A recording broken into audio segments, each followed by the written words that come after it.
મરચા ભરવાની સિઝન હોય કે ગરમ મસાલા ભરવાની સિઝન તે આપણી ઉનાળાથી શરૂઆતમાં થતો હોય છે. કાઠિયાવાડ રીજનમાં જ્યારે આપણે આવીએ છીએ તો એક કેશોદની અંદર એક અલગ પ્રકારના મરચા મળે છે. તો આ મરચા આપણે ક્યાંથી આવે છે? આપણે આ બધા પાકિસ્તાનથી આવે છે. અલગ પાકિસ્તાનથી આવે છે.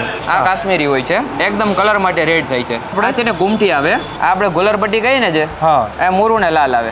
આ છે ને સુરતી મરચી આવે તેજા. આજે આપણે કહીએ ને ગોલર, દેશી મરચું કહીએ ને જે, હા હા, એ ગોલર હોય છે. ઓકે. અમારા કોઈ પણ મસાલા લઈ લો એની અંદર કેમિકલ નથી હોતું. એની અમે ખાતરીબંધ ગેરંટી આપીએ છીએ. અચ્છા. એના માટેનો તમે ક્રાઉડ જોઈ શકો છો કે તેના આખો ક્રાઉડ ક્યાંયથી લોકો બધું મરચું પીસાવા આવે છે. એટલે કહેવાય છે આટલા નાના અમથા ટાઉનની અંદર પણ આવડું મોટું કામ કરી લેવું, મોટી મોટી કંપનીઓને કોમ્પિટિશન આપી દેવી, એ અહીંયા કેશોદની અંદર મને, જુનાગઢની અંદર મને જોવા મળ્યું છે.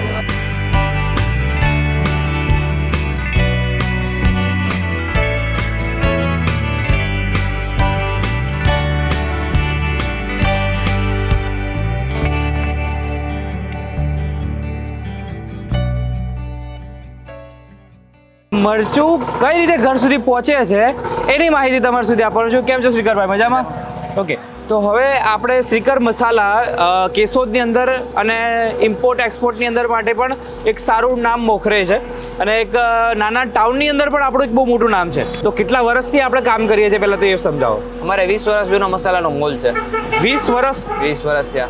અને કેશોદ છે એક નાના અમથા ટાઉન જ કહેવામાં આવે છે અને એમની અંદર આવડો મોટો મસાલાનો શોરૂમ હોવો એ બહુ મોટી વાત છે. તો આપણે અત્યાર સુધીમાં કેટલા દેશની અંદર એક્સપોર્ટ કરીએ છીએ? અલગ અલગ એમાં 15 થી 20 કન્ટ્રીમાં અમારું એક્સપોર્ટ થાય છે. 15 થી 20 કન્ટ્રી. અને આપણે દેશની અંદર વાત કરીએ તો અલગ અલગ સાઉથમાં બી અમારું મરચું જાય છે, મહારાષ્ટ્રમાં જાય છે, રાજસ્થાનમાં જાય છે. બધી જગ્યાએ અમારું મરચું બહુ જાય છે. મરચું ઘણી વખત પીસાવતા હોય છે. તમને ઘણી વખત લોકો કહેતા હોય તો કે ભાઈ મારું મરચું લાવું છું, મારે જાતે પીસાવડાવું છું તો એનો કલર ના આવે અથવા તીખાશ ના આવે, આવી બધી પ્રોબ્લેમ થતી હોય છે. એનું રીઝન શું હોય છે એ કહો. એ લોકો કેવું હોય છે કે મરચું હાઇબ્રિડ વાપરતા હોય છે. હાઇબ્રિડ? હા. ને આપણે જે મરચું છે એ આપણે આંધ્ર કર્ણાટકથી ઇમ્પોર્ટ કરાવીએ છીએ, સાઉથમાંથી. સાઉથમાંથી ઇમ્પોર્ટ કરીએ તો આપણે ગુજરાતમાં બી ઘણા મરચા બને છે, બરાબર છે, આપણે એનું નામ નથી દેતા, પણ તો સાઉથમાંથી કેમ લેવાનું કારણ શું છે? એમાં જોઈએ ને રોનીભાઈ, તો સાઉથના જે મરચા હોય છે ત્યાં હજી ઓર્ગેનિક મરચા વાવે છે. ત્યાં હજી દવાના કઈ રીતે આપણે ઓર્ગેનિક એટલે કે ત્યાં હજી દવાના પંપ પણ નથી. એમ એકદમ નેચરલ બનાવે છે. કઈ ફર્ટિલાઇઝર, પેસ્ટિસાઇડ્સ કઈ પણ નહીં. એમ સાવ નેચરલ. એટલે ઓર્ગેનિક મરચા આપણા છે, બરાબર. એટલે કોઈ પણ જાતનું કોઈ કેમિકલ કે પેલું ખાતર કે એવું વસ્તુ ઉમેરતા નથી એ લોકો. ઓકે. તો આ બધી બહેનો જે અહીંયા બેઠા છે તો એ શું કામ કરી રહી છે? આપણે આ બધા મરચાની જે ડંડી હોય છે ને, બધા ડંડી તોડે છે. દંડી તોડે છે.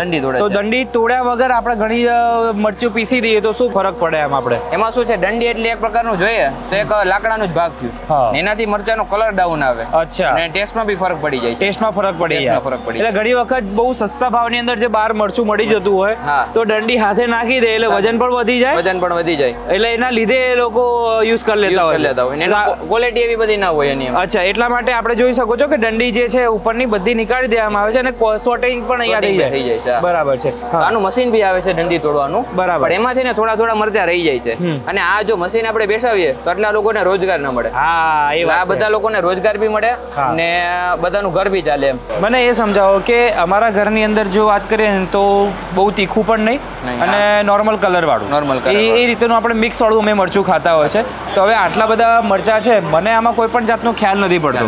તો હવે કેવી રીતે થશે કે ભાઈ મારે તીખું પણ જોવે છે અને થોડુંક એક નોર્મલ કલર વાળું જોવે છે, તો એના માટે કેવી રીતે મરચું બનશે? બોલો.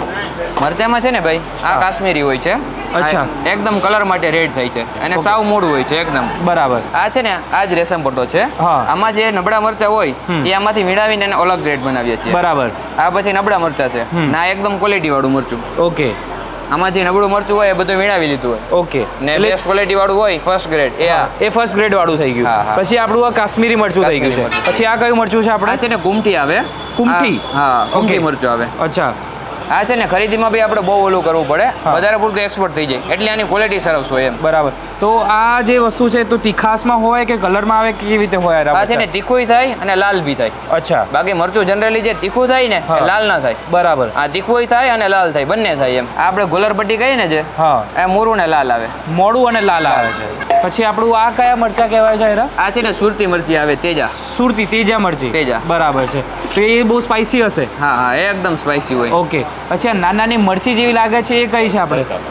આ છે ને આપણે આને વઘારમાં ને એ રીતનામાં યુઝ કરે છે બધા તડકા કહીને આપણે જે હા હા. એમાં. ઓકે. આ જે મરચા છે એનો વઘારની અંદર ઉપયોગ થાય છે અને પાકિસ્તાનથી મરચા આવે છે. બોલો આટલા નાના નાના મરચા છે અને તીખાસમાં હોય છે એરા? તીખાસમાં હોય છે. તીખાસમાં હોય છે. પછી આપણે આ કયા મરચા છે? આજે આપણે કહીને ગોલર દેશી મરચું કહીને જે હા હા. એ ગોલર હોય છે આ. ઓકે. તો હવે મોટાભાઈ મારે છે ને મરચું જોવે છે તો કેવી રીતે સિલેક્શન કરી આપશો કે?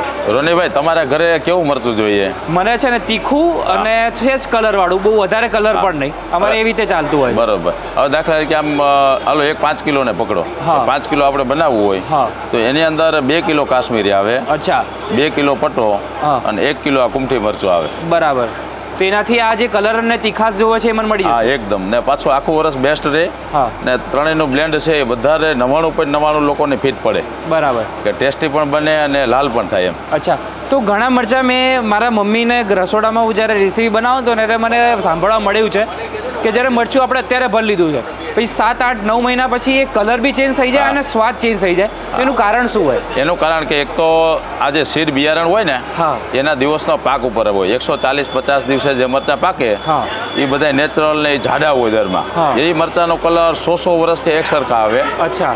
અને એમાં કંઈ ફરક ન પડે. બરાબર. હા પણ દાખલા તરીકે કોઈ અત્યારે ફાસ્ટ બિયારણ આવે કે ઝડપથી ઉત્પાદન આવી જાય, હા. કાચા લાલ થઈ જાય, હા. એ બધા હાઇબ્રિડ જે બિયારણ કહેવાય હા. એ બિયારણો બધા છે એ કલર વેલો મૂકી દે. આ મરચું તમે કેટલા ટાઈમથી અહીંયા લો છો એ ખાલી કે? અમે 5 વર્ષથી આ કરી છે. એટલે તમે રેગ્યુલર કસ્ટમર છો.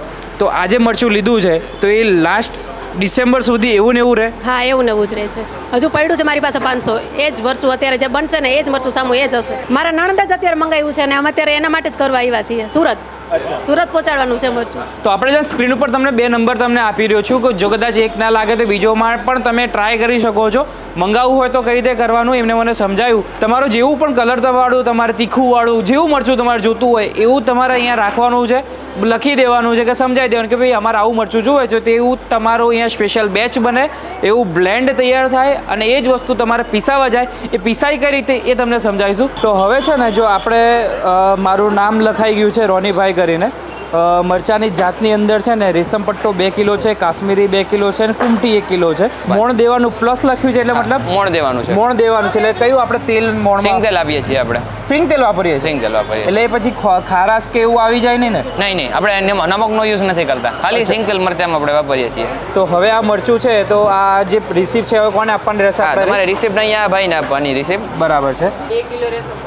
તો આપણું રેશમ મરચું છે એ આપણે એ બધા સાઉથથી જ આપણે આવે હા છે? સાઉથથી જ બધું ઇમ્પોર્ટ કરાવીએ છીએ. ઓકે.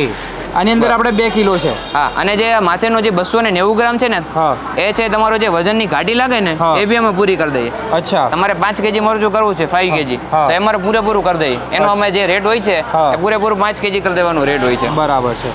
ચાલો હવે જે છે ને માથેનું 1 કિલો કાશ્મીરી જશે તમારે. બરાબર. 5 Ready, કિલો ને ready. 300 ગ્રામ અત્યારે રાખ્યું છે આની અંદર. હા હા હા. તો ચલો હવે આ પ્રોસેસ લઈ લો, કર્યા પછી હવે કઈ જગ્યાએ લઈ જવાનું? ચાલો હવે તમારું મરચું દળાવા જાય છે. બરાબર છે. તો હવે આ મરચુંને આપણે જે કહેવાય છે ઘંટીની અંદર આપણા સામે જ બતાવશો ને દેખાડશે ને? હા હા હા તમારી Okay. સામે જ. તો શિખરભાઈ આ આટલી બધી જે લાઈન લાગેલી છે શેની માટેની લાગેલી છે એ કહી દો હવે. આ બધા કસ્ટમરનું અલગ અલગ મરચું હોય છે. અચ્છા. આ તમારું મરચું બી લાઈનમાં આવી ગયું છે. Okay. એ રીતના બધાનો ચાન્સ પછી ચાન્સ બધાનો અલગ અલગ વારો હોય છે એ રીતનો. બરાબર. તો આ જ્યાં સુધી પીસાય ત્યાં સુધી કરવાનું શું પછી? કરવાનું બસ અંદર મોલમાં બેસવાનું ને એસીની હવા ખાવાની. અચ્છા એસી રાખેલી જ પાછી હા અંદર? Central AC. સેન્ટ્રલ એસી છે. વાહ રે વાહ.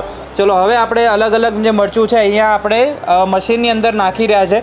તો આ મશીનની અંદર જેમ જેમ જે વસ્તુ જતી હોય તે મિક્સર જારમાં જઈને પછી અહીંયા પોતાનું જે કહેવાય છે ને એનો ડબ્બો તૈયાર થાય છે. એ ડબ્બાના પ્રમાણે જે પણ નામ લખેલું છે, કેમ કે મારું નામ રોનીભાઈ લખેલું હતું તો રોનીભાઈનું એક થેલી તૈયાર થાય. એ થેલીની અંદર હવે મોણ પણ આપણે મરચાંની અંદર એડ કરવાનું છે. તો એ મરચું હવે કઈ જગ્યાએ જશે આપણે?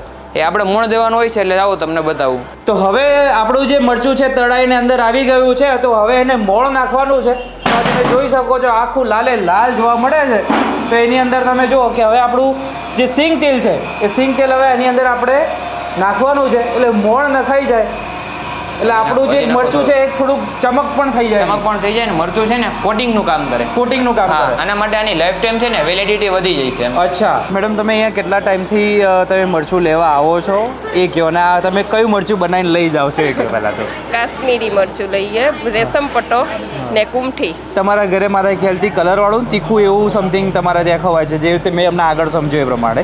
તો તમે કેટલા ટાઈમથી આમ કરાવો છો એનું વસ્તુ મરચું અહીંયા? 10 વર્ષ ત્યાં કરાવીએ. 10 વર્ષથી.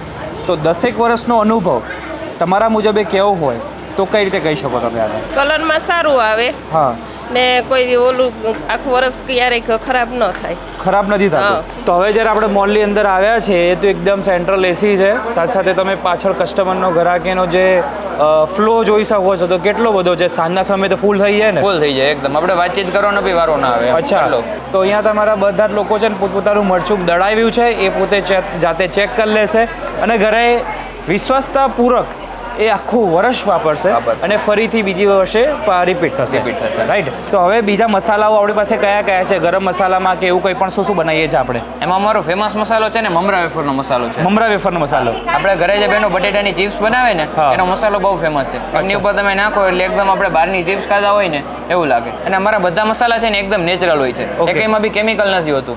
કેમિકલમાં ઘણી પ્રકારના કેમિકલ અત્યારે બધા યુઝ કરે. આપણા બધા નેચરલ. નાનામાં નાનું બાળક ખાય ને તો બી એનું હેલ્થ એવું ને એવું રહે છે એમ. શું હાલ છે? અમારા કોઈ પણ મસાલા લઈ લ્યો એની અંદર કેમિકલ નથી હોતું. Okay. એની અમે ખાતરીબંધ ગેરંટી આપીએ છીએ. અચ્છા. એના માટેનો તમે ક્રાઉડ જોઈ શકો છો કે તેના આખો ક્રાઉડ ક્યાંયથી લોકો બધું મરચું પીસાવા આવે છે એમ. શું વાત છે?